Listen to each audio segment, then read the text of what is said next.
So while the story is uploading, I'm just gonna do the part 2 to the last video. Because for some reason they replaced the draft button with the story button, and that's not what I wanted to do. So until it downloads so I can delete it and like save it, I'm just gonna do the part 2. So, part 2.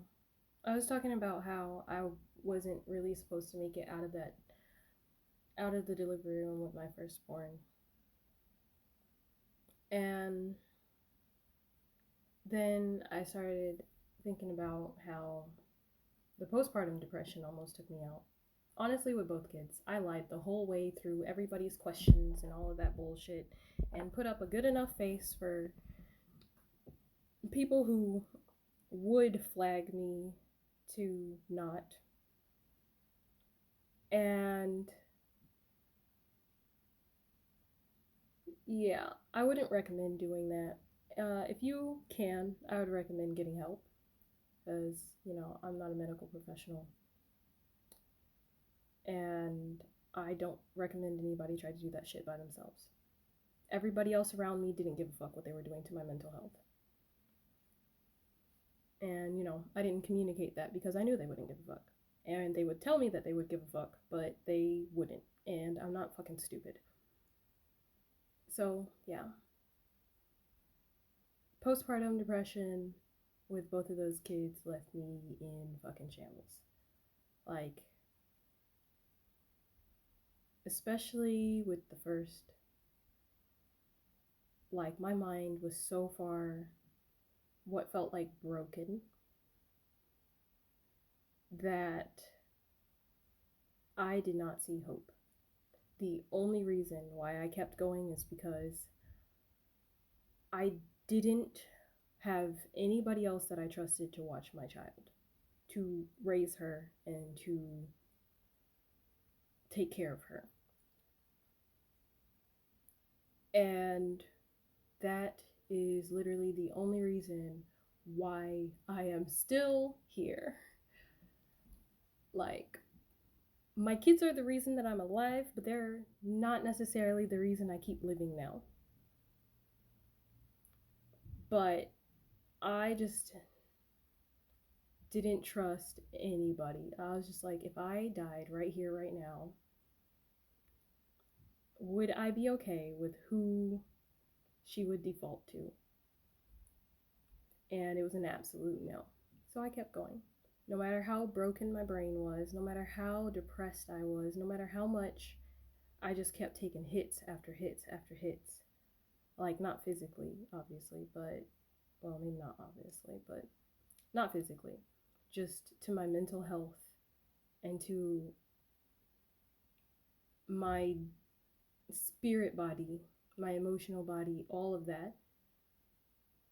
And I took it. I took every challenge, every hit, every bullshit and abuse of whatever nature, every lie that people would tell me, which I absolutely hated. I absolutely hated being lied to about my physical state because I had gained a hell of a lot of weight with the kid, and even after pushing her out, I had reached plus size status, and honestly, I didn't see anything wrong with it, but I absolutely hated people telling me that I didn't look any fucking different when I couldn't fit the clothes that I fit before I had the kid. Like, none of it. I threw all of my fucking clothes away, or at least almost all of my fucking clothes away after that point. So people continuously telling me, "Oh, you snapped back. Oh, you don't even look like you just had a baby." That is a fucking lie. Maybe you don't see me every fucking day, but like, don't fucking tell me that shit. My clothes are telling me otherwise. The mirror is telling me something else, and it's not like, at first I felt like my body was ruined. Like, I felt like my body had been ripped all the way the fuck apart, and I had been damaged beyond repair. And I felt guilty and fucking ashamed of the fact that My body had changed so much. Not so much the weight that I had gained, but like just the sheer torture that I put my body through to bring a child into this world. And I felt guilty because she is the most amazing, most beautiful person.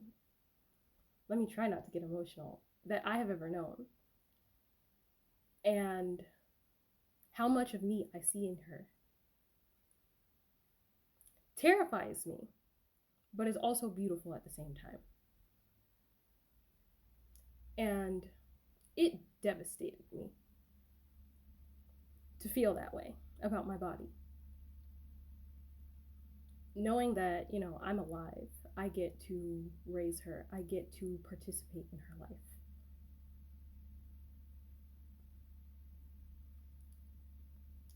And so I felt really shitty.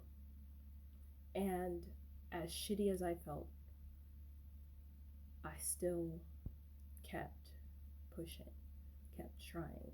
Then I ended up having another kid. And I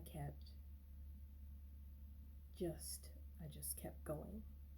No matter what anyone did to me, no matter what anyone said to me, nothing was ever going to be more important than my kids. And I fought and clawed my way out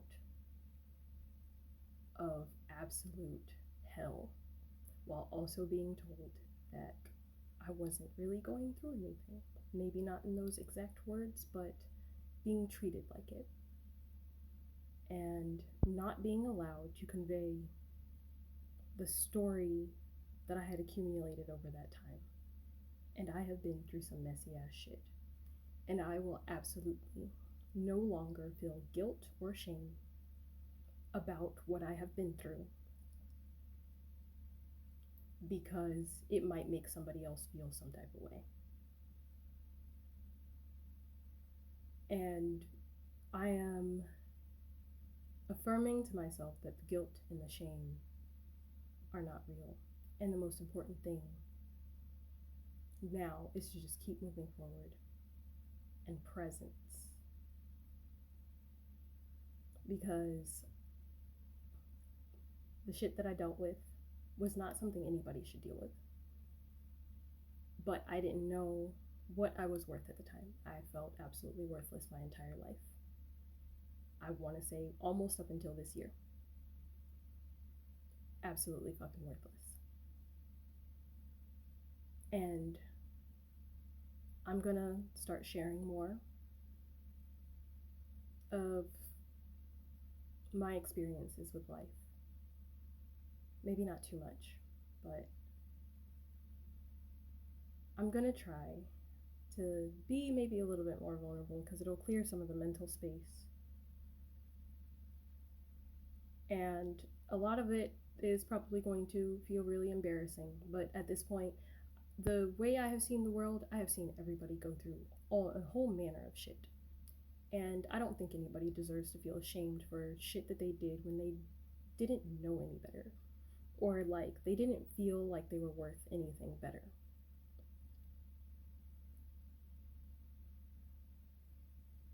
So yeah. If you make it this far and there's anything that you take away from these 2 sets of videos, you are worth so much. Do not allow people to treat you like absolute garbage. You matter. It does not matter who you are. You could be a celebrity. You could be a regular, everyday fucking person. You could be homeless. You could have no job.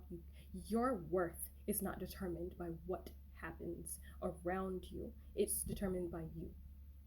You and what is in your heart. Do not allow anyone else to taint that with their bullshit. And that is the most important lesson that I've ever learned in my life.